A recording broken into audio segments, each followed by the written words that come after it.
He hasn't been in school for 3 days. It does no good to talk to his mother.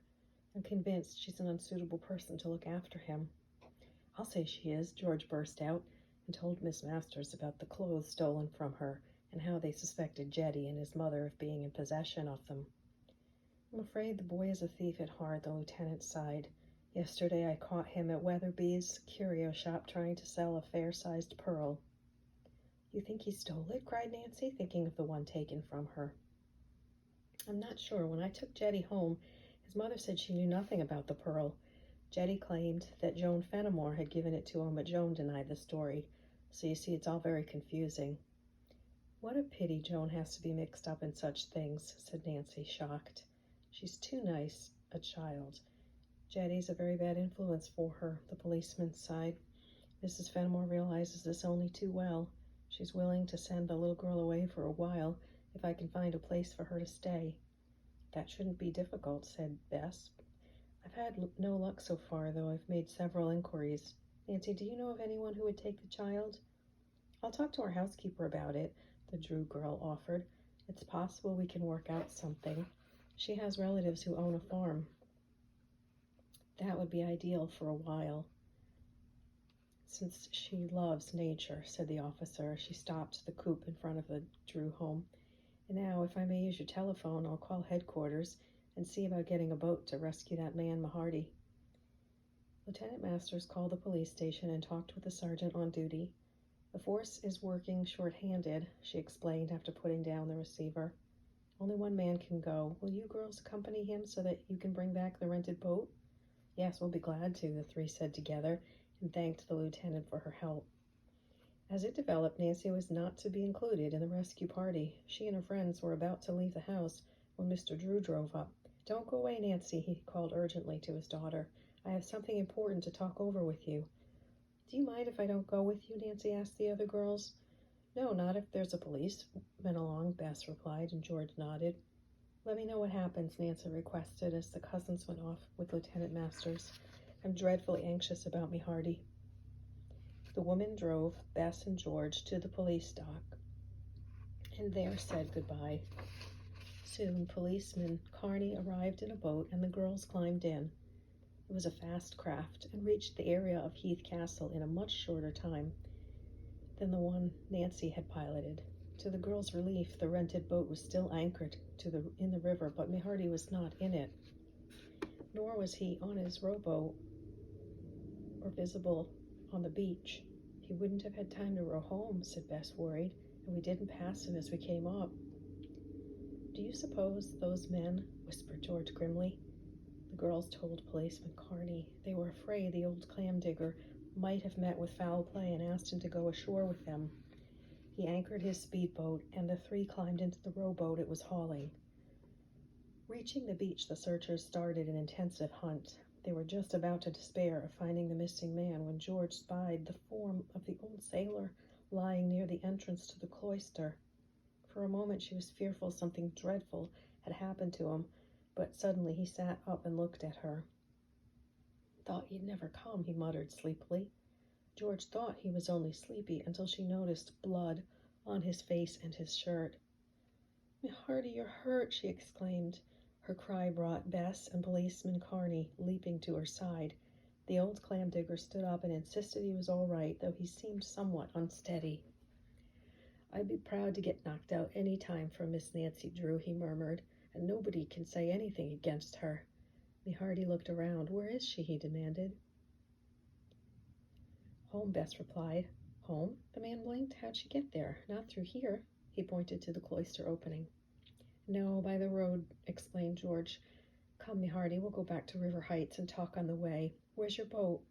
Those rascals, what give me a bloody nose, took her, the old sailor explained. Policeman Carney made sure the man was all right. Then he said if the others did not mind, he would hurry back to River Heights alone. He waited long enough to be sure their boat started before speeding away. Now, Mahardy, tell us what happened, George demanded as they skimmed down the stream toward Campbell's Landing. I was digging for clams, the old sailor began, when a couple of men and a boy seemed to come right out of nowhere. They asked me who was in the Heath Gardens. You didn't tell 'em, Bess exclaimed. Yes, afore I up and said Nancy Drew and a couple of her friends. It was a mistake to tell 'em. I learned that quick enough. Right away they told me to clear out and said they'd go after the girls. What'd you do to them? George asked. Well, I tried to argue 'em out of it, but they was stubborn as mules. Then one of 'em said something about Miss Nancy being dangerous and she better mind her own business. I up and punched him on the nose for that. You were nice to come to Nancy's defense, said Bess, but there was 3 against you. You're right, and we had a tussle. Afraid I lost the battle, the clam digger added sheepishly. But I come to pretty soon. In fact, just in time to see one of them rascals taking my boat. He hardly told them how he noticed one of the other men going through the section of wall with the stone steps beyond and decided to follow him, but the poor old sailor had gotten no farther than the opening before everything went black before him. Later I come to, he said, but I couldn't seem to move for a while. Somewhere in the garden I heard 2 men talking. I'm glad Miss Nancy's home safe, for one of them said he was going to have her arrested. Arrested, cried Bess. Why? I didn't hear. I guess I must have kind of gone off again, the old man replied. We must warn Nancy right away, George declared, pushing the boat to its utmost speed. Unaware that her chums were racing to caution her of trouble, Nancy in the meantime had been eating a late luncheon and talking with her father at home. Eagerly she showed him the photographs and diary she had removed from the metal box.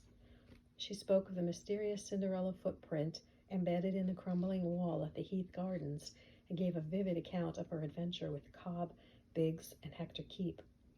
You certainly had no dull moments, Mr. Drew commented. Your news dwarfs what I have to tell you. Is it something that will help solve the mystery? Nancy asked eagerly. It may, depending upon how you use the information. The girl squirmed impatiently. Don't keep me in suspense, she pleaded. What is the news, Dad? It concerns Floriana's missing nurse. Emily Foster? Yes, Mr. Drew nodded. After a long search, I've located her, and here's the best part of it all. Tomorrow morning she'll be glad to see you and tell you all she knows. Chapter 21, News of Floriana. Oh, Dad, where is Emily Foster? Nancy cried, thrilled by the wonderful news. How did you find her? What did she say about Floriana? One question at a time, laughed Mr. Drew. I talked with Miss Foster only by telephone, so I did not get any details. Is she here in River Heights? No, I traced her by contacting various nurses' registries. Miss Foster's working on a case at Hampton. She'll be free tomorrow, and she's promised to meet us at the hotel there. Then we're both going to Hampton? If you care to go with me, Nancy, I must drive over on business anyway. If I care to, Nancy said feelingly. This is the chance of a lifetime. Oh, Dad, wouldn't it be wonderful if we could find Floriana tomorrow? Don't build your hopes up too high, the lawyer warned his daughter kindly. Miss Foster may not know what became of the dancer. Even if she's able to provide a clue, the time is very short for you to follow it up. That's the trouble, Nancy agreed, worried. Only a few days are left before Heath Castle will be turned over to the county. Anyway, it seems to me you've built up a case against Hector Keep, and that's something, her father said in praise of her work. Even if Floriana is never found, there's no reason why that unscrupulous lawyer and his henchmen should help themselves to any of the estate. The Drews planned to leave for Hampton that afternoon and spend the night at a hotel in order to be there early in the morning. Knowing she had a dozen things to do before leaving, Nancy fairly flew to the tasks. Her first act was to consult Hannah Gruen about little Joan Fenimore. The housekeeper immediately telephoned her relative, Mrs. Davis, at her farm. The woman said she would be happy indeed to take the child for a visit. Nancy then notified Lieutenant Masters, but the policewoman was so busy she said it would be impossible for her to see Mrs. Fenimore that day. As a favor, she asked the girl to go in her stead. All right, I'd be glad to, Nancy said, though she wondered how she would find the time. Mr. Drew, knowing that his daughter had more than enough to do, generously offered to assist. He dropped into the police station and related to the chief what Nancy had seen and heard that day at Heath Castle. He asked that a search be made for the 2 men, Biggs and Cobb. We'll pick them up, the officer promised, but without more evidence we may not be able to hold them very long. By that time, maybe my daughter or I will have further evidence for you, the lawyer smiled. When Mr. Drew returned home, Nancy was ready to leave. She suggested they stop at the Fenimore cottage to extend the invitation for Joan to visit at the Davis farm. To her surprise, she found the invalid in very good spirits. The Hooker family has moved away, she disclosed as the cause of her jubilation. Now Joan and Jetty will be separated. It won't be necessary for me to send my little girl away for a visit." Nancy glanced at her father. He shook his head, indicating that it would be wise to forget the arrangement just made with Mrs. Davis. "I wonder why your neighbors left so suddenly," Nancy mused. "It was strange," Mrs. Fenimore replied. "Mrs. Hooker never talked about leaving. Around noon today a truck drove up with Mr. Hooker and another man. They loaded a lot of furniture in it. Then Mrs. Hooker and Jetty left in a taxi with their bags." Mrs. Fenimore went on to say that Jetty had been boasting to Joan lately. "He said his father was a smart man, that he knew how to make money without working for it. Oh, the talk frightened me." "I've never seen Mr. Hooker," Nancy said, extremely interested in the remark. "Can you describe him?" "Cobb Hooker is a tall man, sullen-faced and unkempt in appearance." "Did you say Cobb Hooker?" Nancy exclaimed, startled by the name. "Yes." Nancy let the matter pass without comment, but asked Mrs. Fenimore if there was anything more she could tell her about Jetty and his family. "I never knew when that boy was telling the truth," the invalid replied. "But he told Joan that he knew where there was a hidden treasure." "Hidden treasure," Nancy echoed, light dawning upon her. "Mrs. Fenimore, did Joan ever talk to the Hookers about Floriana and the property she was to inherit?" "Dear me, yes. The child told everybody about it. The story became almost an obsession with her." "And Jetty repeated the tale to his parents?" commented Mr. Drew. "I don't know. But Jetty told Joan he'd gone to Heath Castle himself. He threatened her if she told anyone about it." The Drews made no comment about this. Soon they got up to leave, saying they were on their way to interview a woman who might give them some information about Floriana. "Oh, I hope she can," cried Mrs. Fenimore eagerly. As soon as Nancy and her father left the cottage, the girl told him of her suspicion regarding Cobb Hooker. "Until now I assumed that Cobb was a last name," she commented. "It never occurred to me that Big's companion might be Jetty's father." "You're not sure of it now, Nancy." "True, but Cobb is not a common name. Shouldn't we talk to the police again? Unwittingly, I've given them the wrong information." Mr. Drew glanced at his watch. "Very well," he consented, "but we've not much time if we're to get to Hampton tonight." The call at the local police station did not take long and proved to be of great value. Cobb Hooker, the chief informed the Drews after consulting some records, had a police record. 3 years before, he had served a term on a burglary charge in a distant town. "Have you a picture of the man?" Mr. Drew asked. The photograph was brought from the files. One glance at it told Nancy that at last she knew the identity of the man who had run into her with his boat. "And Cobb Hooker is one of the men who was in the Heath Gardens," she revealed.